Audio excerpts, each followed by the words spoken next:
ਵਾਹਿਗੁਰੂ ਜੀ, ਵਾਹਿ ਖਾਲਸਾ, ਵਾਹਿਗੁਰੂ ਜੀ ਕੀ ਫਤਿਹ। ਵੈਸੇ ਤਾਂ ਮਹਾਰਾਜ ਦੀ ਬਾਣੀ ਸਾਰੇ ਸਵਾਲਾਂ ਦਾ ਜਵਾਬ ਦੇ ਦਿੰਦੀ, ਕੋਈ ਸਵਾਲ ਨਹੀਂ ਰਹਿੰਦਾ। ਜੇ ਗੁਰੂ ਗ੍ਰੰਥ ਸਾਹਿਬ ਜੀ ਮਹਾਰਾਜ ਦੀ ਬਾਣੀ ਪੜ੍ਹੀਏ ਤੇ ਗੁਰੂ ਸਾਹਿਬ ਬਾਣੀ 'ਚ ਸਾਰੇ ਸਵਾਲਾਂ ਦਾ ਜਵਾਬ ਲਿਖਿਆ ਹੈ। ਅਤੇ ਕਈ ਗੱਲਾਂ ਹੁੰਦੀਆਂ ਵੀ ਜਿਹੜਾ ਟਾਈਮ ਨਾਲ ਅਵਸਥਾ ਬਣਦੀ ਹੈ। ਕਈ ਚੀਜ਼ਾਂ ਨੂੰ ਅਸੀਂ ਜਾਣਨਾ ਚਾਹੁੰਦੇ ਹਾਂ ਪਰ ਅਜੇ ਉਹਦਾ ਟਾਈਮ ਨਹੀਂ ਆਇਆ। ਟਾਈਮ ਆਏਗਾ, ਗੁਰੂ ਸਾਹਿਬ ਉਹਦਾ ਆਪੇ ਨਿਰਾਕਰਨ ਕਰ ਦਿੰਦੇ, ਸ਼ੰਕੇ ਦਾ ਜਵਾਬ ਮਿਲ ਜਾਂਦਾ। ਪਰ ਫਿਰ ਵੀ ਆਪਾਂ ਮਹਾਰਾਜ ਦੇ ਸਿੱਖਣ ਦਾ ਮਤਲਬ ਹੈ, ਸਿੱਖ ਦਾ ਮਤਲਬ ਸਿੱਖਣ ਵਾਲਾ, ਅਤੇ ਆਪਾਂ ਸਿੱਖਦੇ ਰਹਿਣਾ। ਕੁਝ ਨਾ ਕੁਝ ਗੁਰੂ ਸਾਹਿਬ ਦੀ ਬਾਣੀ ਸੁਣਦੇ ਰਹਾਂਗੇ, ਸਿੱਖਦੇ ਰਹਾਂਗੇ।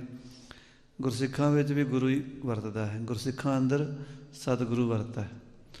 ਤੋ ਸੰਗਤ ਦਾ ਇਹੀ ਹੈ ਵੀ ਆਪਾਂ ਸਾਰੀ ਉਮਰ ਕੁਝ ਨਾ ਕੁਝ ਸੰਗਤ 'ਚ ਆ ਕੇ ਸਿੱਖਦੇ ਰਹੀਏ।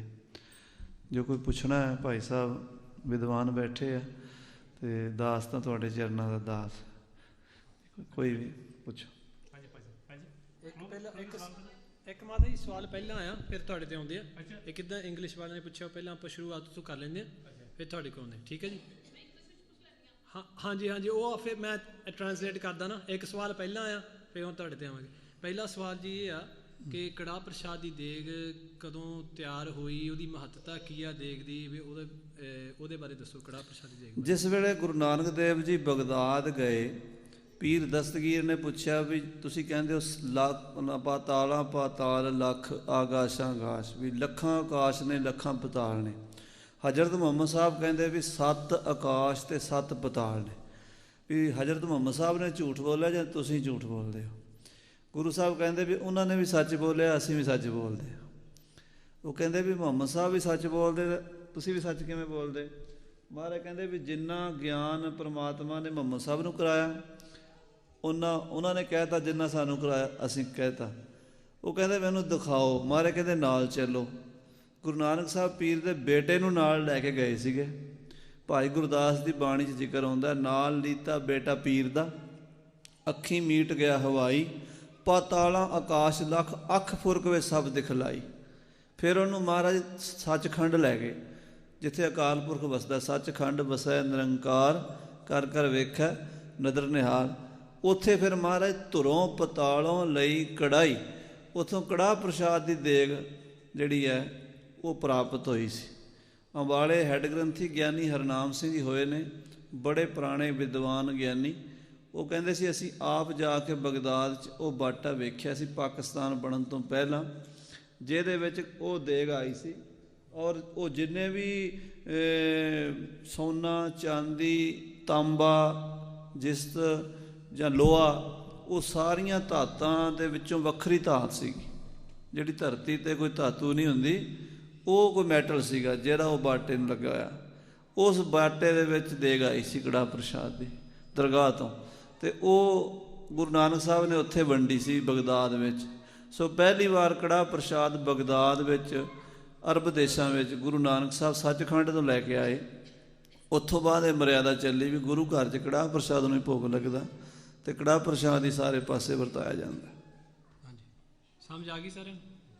Do you understand? So Gyani ji saying, the question was, where did Kada Prasad come from? Gyani ji said when Guru Nanak Dev Ji Maharaj went to Baghdad, which is now in Iraq, used to be in Iran, at that time Sri Guru Nanak Dev Ji Maharaj was asked a question by Peer Dastagir. In Guru Granth Sahib Ji's Bani and in Japji Sahib says Patala Patal, the universes are countless. But Prophet Muhammad, he said there's 7 heavens and there's 7 hells. So Dastagir said to Guru Nanak Padshah, are you lying or is Prophet Muhammad lying? Guru Nanak Dev Ji said, neither of us are lying. What Prophet Muhammad could see, he said. What I can see, I'm saying. Dastagir says, well, how can I understand? Guruji says, come with me. So he sends his son. Guruji takes his son by the arm. They go into the other universes. And in the other universes, going through all of the places, they go to Sachkhand. And in Sachkhand, there was Kada Prashadi Deg, and there's a bata. You understand bata? We all understand the word bata, yeah? But there's a bata not made out of one metal. Gyani ji gave the example, there's a Gyani in Ambala, Gyani Harnam Singh ji, ਆਰਾਮ ਸੇ and they had seen the bata which came, it's in Baghdad today even, and that bata, you can't say whether it's made out of one element, which element it's made out of. It's not made out of something on this earth. So we still have that bata of Kada Prasad which came from Sachkhand. So it's a nishani, it's a symbol of Sachkhand, Kada Prasadi Deg. Does that answer the question? Hanji. Hanji. ਉਹ ਅਗਲਾ question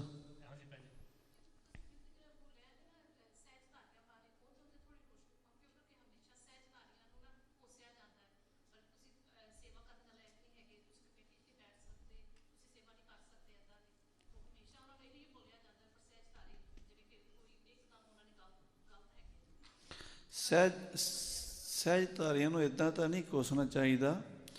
ਕੁਝ ਕਾਰਨ ਹੁੰਦੇ ਆ ਵੀ ਗੁਰੂ ਘਰ ਦੀ ਕੁਛ ਮਰਿਆਦਾ ਹੁੰਦੀ ਹੈ ਜਿਹੜੀ ਅੰਮ੍ਰਿਤਧਾਰੀ ਸਿੰਘਾਂ ਵਾਸਤੇ ਜ਼ਰੂਰੀ ਹੈ, ਅਤੇ ਉਹਦੇ ਕਰਕੇ ਉਹ ਕਹਿੰਦੇ ਵੀ ਉਹ ਸੇਵਾ ਉਹ ਨਿਭਾਉਣ।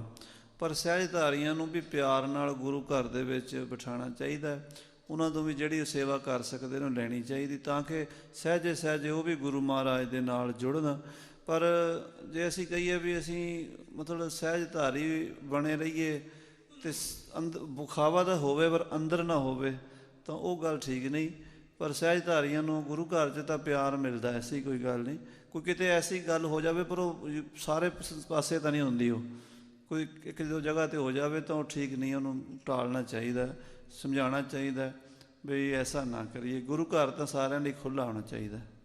ਕਿਉਂ ਗਿਆਨੀ ਜੀ? ਹਾਂਜੀ, do we understand that as well? We'll carry on. ਹਾਂਜੀ, ਜਿਹੜੇ ਸਿੰਪਲ ਹੈ ਆਪਾਂ। ਹਾਂ ਹਾਂਜੀ। Okay, well, if we just talk about the question is about Sayyid doing seva in the Gurdwara Sahib. Gyani ji said that according to Gur Maryada, the Maryada of the Gurdwara Sahib, the Maryada of the Khalsa, there's certain seva which only can be performed by an Amritari Singh. And therefore those sevas are reserved for Amritari Singhs or those of the Sangat who are Amritari. But Sayyid the seva that they can do, they should do. And at the end, Gyani ji said the best way is with love, obviously. Spreading Sikhi is going to happen through love, pyar, prem. So if you spread Sikhi through love, it will go much further than if you try and spread it through hate. In fact, you can't spread it through hate. So it must be spread through love. But on the other side, Gyani ji said that Sayyid means you're slowly walking towards something. It's not that you say this is the end, that you're walking towards something. So to keep that in mind as well. So both sides of the coin Gyani ji's talked about. Hanji. ਹਾਂਜੀ, ਅਗਲਾ question ਕੋਈ? ਹਰਮੰਦਰ ਸਾਹਿਬ ਵਿੱਚ ਸਰਬਤ ਤੇ ਮਰਿਆਦਾ ਵੱਖਰੀ ਹੈਗੀ ਹੈ, ਉੱਥੇ ਜਕਾਰਾ ਵੀ ਨਹੀਂ ਬੋਲਿਆ ਜਾਂਦਾ ਤੇ ਦੋਹਰਾ ਨਹੀਂ ਬੋਲਿਆ ਜਾਂਦਾ। ਮੇਬੀ ਯੂ ਕੁਡ ਉਹਦੀ ਥੋੜੀ ਜਿਹੀ ਕਲੈਰੀਫਿਕੇਸ਼ਨ ਕਰ ਸਕਦੇ ਹੋ, ਜੋ ਹਰਮੰਦਰ ਸਾਹਿਬ ਵਿੱਚ ਆਪਣੇ ਜੋ ਮੇਨ ਕੇਂਦਰ ਹੈਗੇ ਨੇ। ਹਰਮੰਦਰ ਸਾਹਿਬ ਜੋ ਹੈ ਉਹ ਭਗਤੀ ਦਾ ਕੇਂਦਰ ਹੈ, ਜਿਹੜਾ ਅਕਾਲ ਤਖਤ ਹੈ ਉਹ ਸ਼ਕਤੀ ਦਾ ਕੇਂਦਰ ਹੈ। ਹਰਮੰਦਰ ਸਾਹਿਬ 'ਚ ਭਗਤੀ ਦੀ ਗੱਲ ਹੁੰਦੀ, ਕੀਰਤਨ ਜੈਕਾਰਾ ਹੁੰਦਾ ਫੌਜੀ ਮਿਲਟਰੀ ਦਾ ਜੰਗ ਦਾ ਨਾਰਾ, ਉਹ ਅਕਾਲ ਤਖਤ 'ਤੇ ਨਗਾਰਾ ਵੀ ਹੁੰਦਾ, ਜੈਕਾਰਾ ਵੀ ਹੁੰਦਾ। ਅਤੇ ਹਰਿਮੰਦਰ ਸਾਹਿਬ ਸਿਰਫ ਕੀਰਤਨ ਭਜਨ ਪਰਮਾਤਮਾ ਦੀ ਬੰਦਗੀ ਹੁੰਦੀ ਹੈ, ਇਸ ਕਰਕੇ ਹਰਿਮੰਦਰ ਸਾਹਿਬ ਵਿੱਚ ਜੈਕਾਰਾ ਨਹੀਂ ਬੁਲਾਇਆ ਜਾਂਦਾ। ਹਾਂਜੀ ਹਾਂਜੀ, ਠੀਕ ਹੈ, ਹੋ ਗਿਆ। ਹਾਂਜੀ, ਗਾਂ ਚਲੋ। ਓਕੇ, ਹਾਂਜੀ ਭਾਈ ਸਾਹਿਬ, ਮਨਪ੍ਰੀਤ ਸਿੰਘ। ਹਾਂਜੀ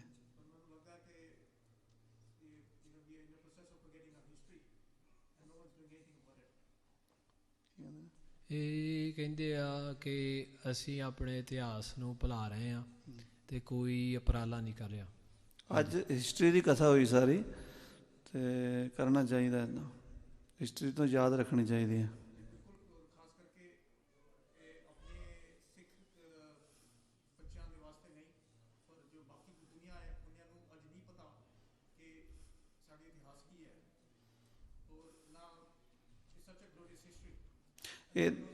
ਇਹ ਤਾਂ ਸਾਨੂੰ ਆਪ ਪਹਿਲਾਂ ਜਿੰਨੇ ਆਪਾਂ ਬੈਠੇ ਹਾਂ ਨਾ, ਸਾਨੂੰ ਸਾਰਿਆਂ ਨੂੰ ਹਿਸਟਰੀ ਆਪ ਪੜ੍ਹਨੀ ਚਾਹੀਦੀ, ਫਿਰ ਸਾਨੂੰ ਦੂਜਿਆਂ ਤੱਕ ਪਹੁੰਚਾਉਣੀ ਚਾਹੀਦੀ ਹੈ।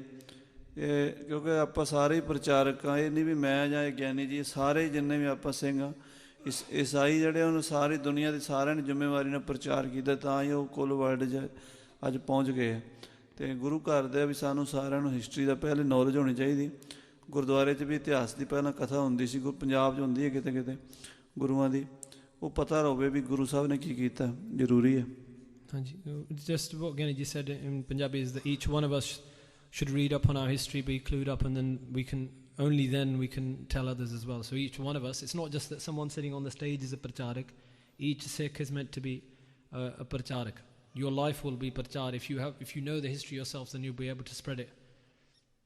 Hanji. Anything else? Ja aapa samapti kar liye? Any questions from the ladies? Do tane se. Last one. ਇੱਕ ਹੋਰ ਸਵਾਲ ਜੀ। ਹਾਂਜੀ ਹਾਂਜੀ ਭਾਈ ਦਲਜੀਤ ਸਿੰਘ ਖਾਲਸਾ ਵਾਹਿਗੁਰੂ ਜੀ।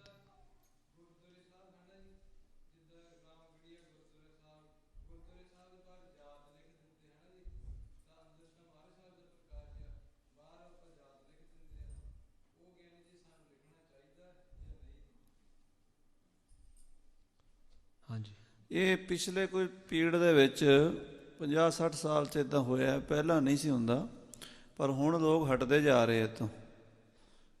ਪਹਿਲਾਂ ਥੋੜ੍ਹੀ ਸੰਨ 47 ਤੋਂ ਬਾਅਦ 1947 ਤੋਂ ਪਾਕਿਸਤਾਨ ਇੰਡੀਆ ਦੀ ਵੰਡ ਹੋਈ, ਫਿਰ ਉਹ ਸਾਰੀਆਂ ਬਰਾਦਰੀਆਂ ਜਿਹੜੇ ਜਾਤਾਂ ਸੀਗੀਆਂ ਉਹਨਾਂ ਨੂੰ ਮਹਿਸੂਸ ਹੋਇਆ। ਉਹਦਾ ਇੱਕ ਕਾਰਨ ਹੁੰਦਾ ਬਈ ਇੱਕ ਜਾਤੀ ਦੇ ਵਰਗ ਜਿਹੜੇ ਲੋਕ ਟੁੱਟ ਕੇ ਦੂਜੇ ਪਾਸੇ ਜਾਂਦੇ ਸੀ, ਉਹ ਆਪਣਾ ਇਤਿਹਾਸ ਹੁਣ ਜਿਵੇਂ ਲਬਾਣੇ ਨੇ ਉਹ ਮੱਖਣ ਸ਼ਾਹ ਦਾ ਇਤਿਹਾਸ ਸੁਣਾ ਦਿੰਦੇ ਆ, ਜਾਂ ਜਿਹੜੇ ਹੋਰ ਬਰਾਦਰੀਆਂ ਨੇ ਆਪੋ ਆਪਣੇ ਧੰਨਾ ਜੱਟ ਦੀ ਗੁਰਦੁਆਰਾ ਬਣਾ ਲੈਂਦੇ ਆ। ਉਹਦਾ ਮਤਲਬ ਹੁੰਦਾ ਵੀ ਜਿਹੜੇ ਉਹਨਾਂ ਦੇ ਬੱਚੇ ਹੁੰਦੇ ਆ ਵੀ ਉਹ ਗੁਰੂ ਘਰ ਨਾਲ ਜੁੜਨ, ਵੀ ਅਸੀਂ ਜੱਟਾਂ ਅਤੇ ਅਸੀਂ ਗੁਰੂ ਗ੍ਰੰਥ ਸਾਹਿਬ।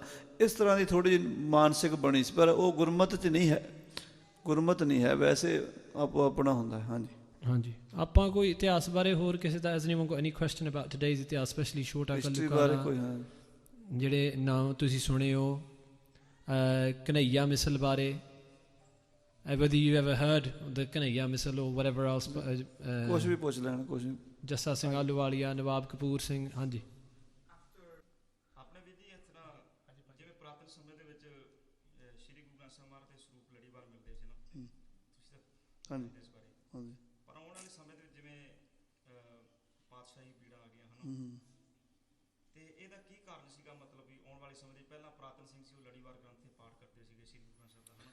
ਆਉਣ ਵਾਲੇ ਸਮੇਂ 'ਚ ਪਾਤਸ਼ਾਹੀ ਹੋ ਗਿਆ, ਇਹਦੇ ਵਿੱਚ ਕੀ ਡਿਫਰੈਂਟ ਆਇਆ? ਕੀ ਮਤਲਬ ਇਹ 1918 ਦੇ ਵਿੱਚ ਪਹਿਲੀ ਵਾਰ ਗੁਰੂ ਗ੍ਰੰਥ ਸਾਹਿਬ ਪਾਤਸ਼ਾਹੀ ਕਰਨ ਦੀ ਗੱਲ ਚੱਲੀ, ਤਾਂ ਜਦੋਂ ਗੁਰੂ ਗ੍ਰੰਥ ਸਾਹਿਬ ਪਾਤਸ਼ਾਹੀ ਕਰਨ ਲੱਗੇ ਤੇਜਾ ਸਿੰਘ ਪਸੌੜੀਆ, ਤਾਂ ਉਹਨਾਂ ਨੇ 260-65 ਅੰਗ ਤਾਈਂ ਪਾਤਸ਼ਾਹੀ ਛਾਪ ਲਿਆ ਸੀਗਾ।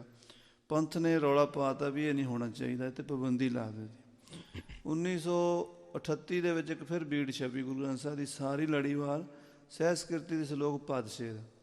ਉਹਦੇ 'ਤੇ ਫਿਰ 1945 ਵਿੱਚ ਚੀਫ ਖਾਲਸਾ ਦੀਵਾਨ ਨੇ ਮਤਾ ਕੀਤਾ ਵੀ ਪਾਤਸ਼ਾਹੀ ਗੁਰੂ ਗ੍ਰੰਥ ਸਾਹਿਬ ਨਹੀਂ ਛਪਣਾ ਚਾਹੀਦਾ, ਇਹ ਪੰਥ ਲਈ ਹਾਨੀਕਾਰਕ ਹੈ।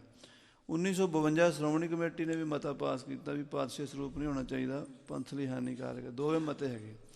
ਉਸ ਤੋਂ ਬਾਅਦ ਫਿਰ 1950-55 ਦੇ ਨੇੜੇ ਦੁਕਾਨਦਾਰ ਜਿਹੜੇ ਆ ਬਾਹਰ, ਚਤਰ ਸਿੰਘ ਵਗੈਰਾ, ਉਹਨਾਂ ਨੇ ਬੀੜਾਂ ਜਿਹੜੀਆਂ ਨੇ ਪਾਤਸ਼ਾਹੀ ਕਰਕੇ ਛਾਪਣੀ ਸ਼ੁਰੂ ਕਰਤੀਆਂ।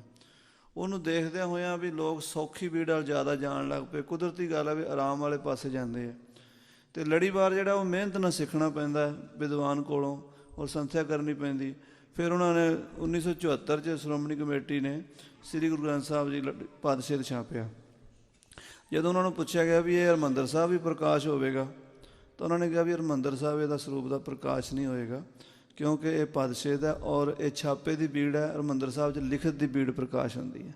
ਸੋ ਇਸ ਕਰਕੇ ਆਮ ਲੋਕ ਜਿਹੜੇ ਨਹੀਂ ਪੜ੍ਹ ਸਕਦੇ ਉਹਨਾਂ ਵਾਸਤੇ ਸੈਂਚੀਆਂ ਬਣਦੀਆਂ ਸੀਗੀਆਂ। ਇਹ ਫਿਰ ਲੜੀਵਾਰ ਸਰੂਪ ਅਲੋਪ ਹੋ ਗਿਆ, ਚਾਹੀਦਾ ਤਾਂ ਲੜੀਵਾਰ ਹੀ ਹੈ।